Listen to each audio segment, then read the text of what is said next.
ಮುಖಂಡರುಗಳು ತಮ್ಮನ್ನ ಉದ್ದೇಶಿಸಿ ಮಾತನಾಡ್ತಾರೆ.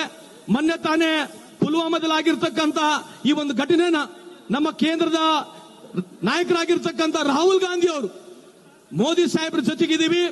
ಮೋದಿ ಸಾಹೇಬ್ರೆ, ಇವತ್ತು ಇಡೀ ದೇಶದ 140 ಕೋಟಿ ಜನಸಂಖ್ಯೆ ತಮ್ಮ ಜೊತೆಗಿದೆ.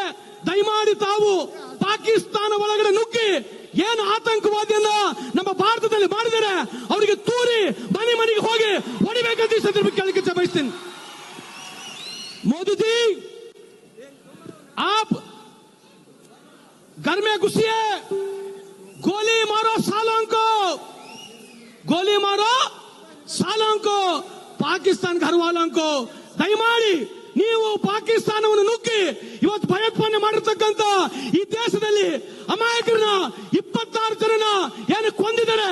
ಅವರು ಪರವಾಗಿ ರಾಹುಲ್ ಗಾಂಧಿ ಅವರು, ಸೋನಿಯಾ ಗಾಂಧಿ ಅವರು, ಮಲ್ಲಿಕಾರ್ಜುನ ಖರ್ಗೆ ಅವರು, ವಿಶೇಷವಾಗಿ ಸನ್ಮಾನ್ಯ ಸಿದ್ದರಾಮಯ್ಯ ಅವರು, ಡಿ.ಕೆ. ಶಿವಕುಮಾರ್ ಅವರು, ನಾವೆಲ್ಲರೂ ನಿಮ್ ಜೊತೆ ಇದ್ದೀವಿ. 140 ಕೋಟಿ ಜನ ತಮ್ಮ ಜೊತೆ ಇದೆ.